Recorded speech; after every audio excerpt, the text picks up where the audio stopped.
presentation, swarm minimization, or Varroa small hive beetle reinfestation. If you haven't met me before, my name is Emily Noordyke. I am a Varroa project officer. I was a VDO as well, so I have a few stories from the field and also some cautionary tales to tell you. So just an overview of the presentation today. We'll talk on how reinfestation works. It sounds like you've gotten some overview of that already. Feral colony populations and Varroa and that interaction, as well as how small hive beetles can be opportunistic, like Rod was warning. And also, last but not least, swarm control is Varroa control. So this diagram is from Michael Holmes at Sydney Uni, and it just shows that Varroa can move through many different pathways. Varroa can move on bees that drift between colonies, your drones that drift between your colonies in the same apiary. Also just management, like if you move a frame of capped brood full of Varroa into other hives in your apiary, that can be a means of spread. Of course, robbing is a huge one. When you have really strong colonies robbing weaker colonies that have heaps of Varroa, they tend to pick them up and bring them back. We'll talk on that a lot. And then today, we're mainly focusing on swarming and absconding. So that'll be our main focus. But then I also should add that foraging can also be a means of Varroa spread as well. So if you have your foragers going out to the same flowers as other bees that have mites on them, your bees can also pick those up and bring them home. So let's start with setting the scene, what we've been seeing so far in New South Wales with feral bee populations and Varroa. Really, Varroa is bound to drastically reduce the feral honeybee colony population. And this has been seen overseas, so it's definitely going to happen. And we are already seeing some substantial evidence of this in New South Wales. So we have a few case studies. I won't be able to go into a lot of detail because I don't have a ton of time.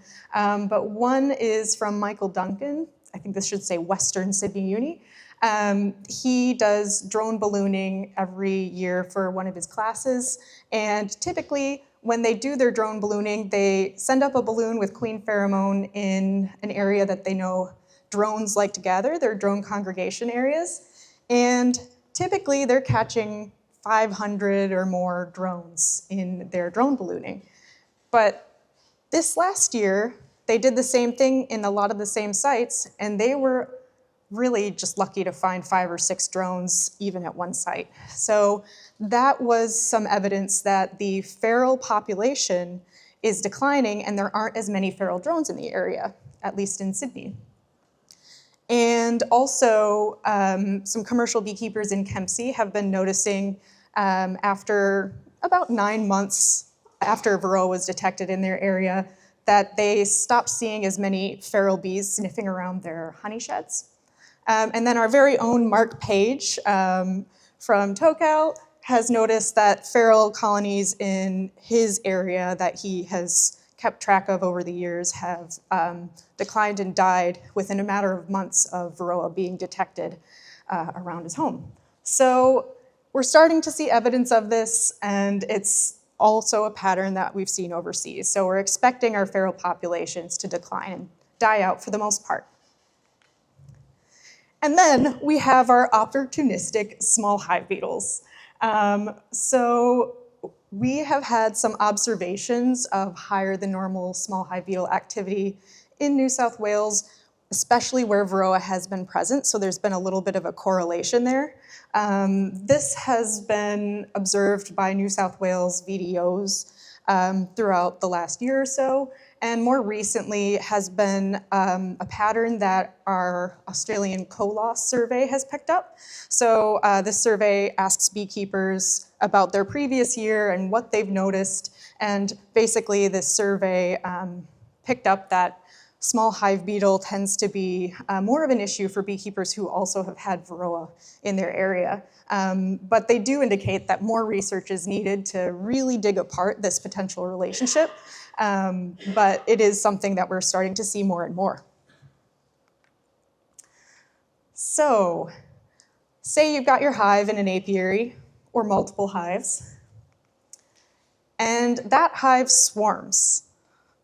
And they have a few mites in that swarm, and it establishes in a tree hollow close to your apiary.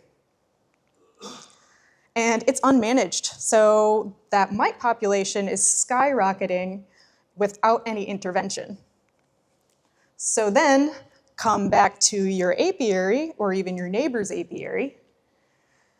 That hive that has, that feral hive in the tree hollow that has a lot of Varroa is starting to get weaker over time. The mites are really taking over.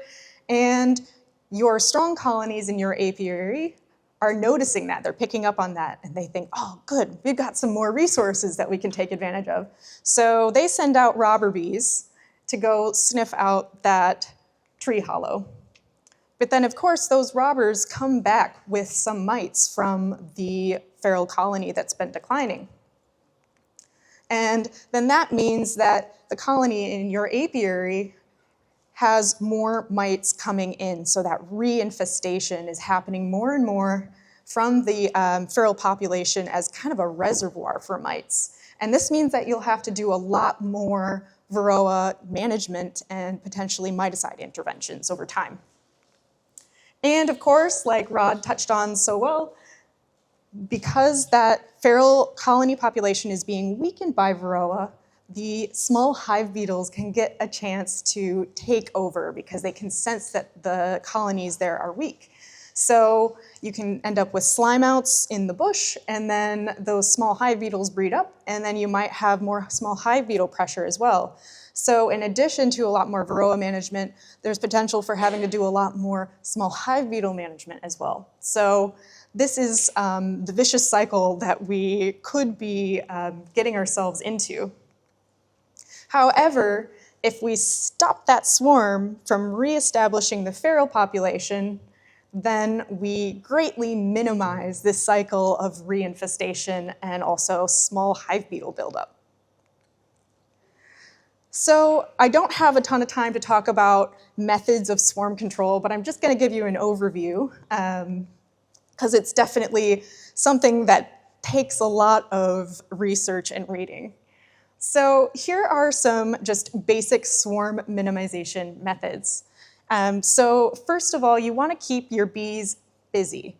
So in the period of time when there's a honey flow and a super that you've already placed starts to fill up, you want to keep giving them more room. So if you have a super that's about 70% full, that's the perfect time to place another super to make sure that they always have enough space to work with. And then you can also give them a frame or two of drawn comb or foundation in the brood nest if your colony is strong enough to handle it. This is a good thing to do in spring. You can rotate out old brood comb that way and then introduce this drawn comb. It gives your queen more area to lay. It gives her work to do. It makes her think, oh, there's still more space. There's still more work to do here at home. I'm not ready to swarm quite yet. And then foundation too, if you have a good nectar flow on, your bees will be able to draw out the wax on foundation as well. And that they're using their energy then to draw out that foundation instead of thinking it's time to swarm. So that's one way to delay the effects of swarming a little bit.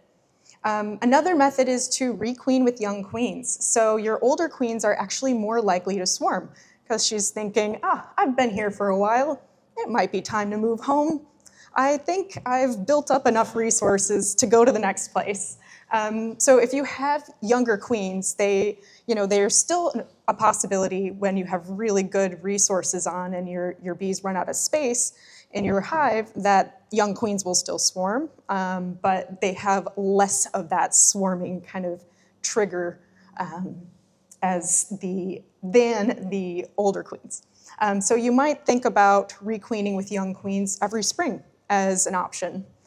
And then Another way is to equalize hives. So starting to come out of winter and into spring, if you have multiple hives in your apiary, you might see that some hives are weaker and some hives are stronger. So one thing you can do is take some brood and or bees or any extra resources from your strong hives and give those resources to your weaker hives. So it gives the weaker hives a boost, and then the stronger hives get some of that swarm, population pressure taken off of them for a little while.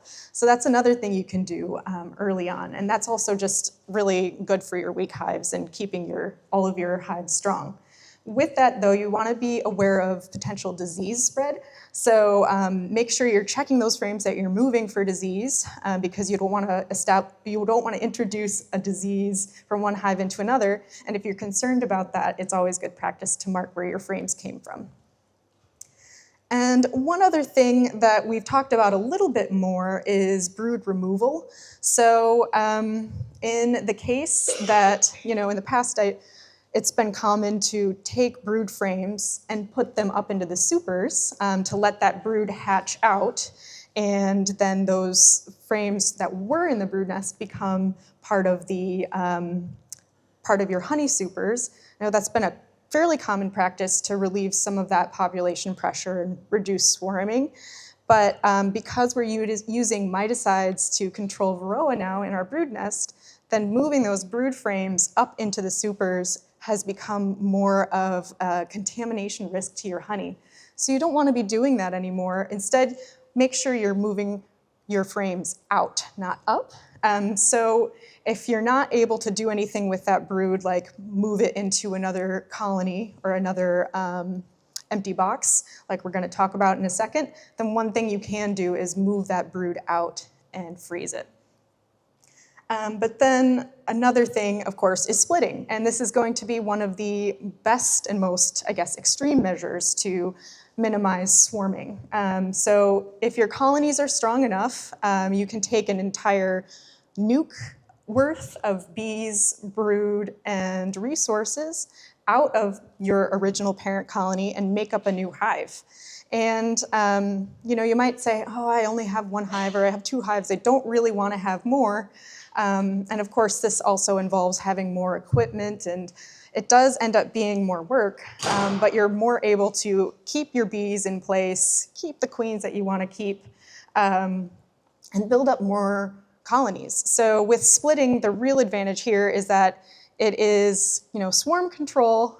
You have extra colonies in your apiary to make up for any losses that you might have due to the introduced pressure of Varroa. This is a common practice in places that have had Varroa for a long time to make up their losses. And you also could have some extra hives to sell. So it could be a little bit of a moneymaker as well. So to me, it's a win-win-win. But yeah, it does take a little bit of extra effort for sure, and extra equipment.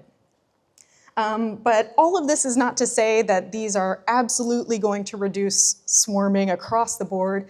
The resources are really, really good.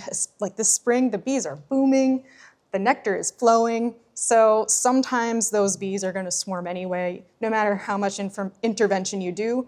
But at least if you apply these methods, then you're going to minimize swarming, if not, hopefully stop it from your hives altogether, and you won't be losing bees and queens.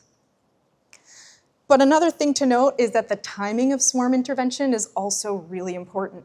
So you want to do your swarm management on your strong colonies before they even consider swarming. So you're talking about like, oh, you're coming out of winter, things are starting to get warmer, and the resources are starting to trickle in. That's when you want to really start checking your colonies more frequently to see if they're strong enough to start taking out potentially some brood and resources, maybe bees, do some equalizing, anything from that list that we just talked about.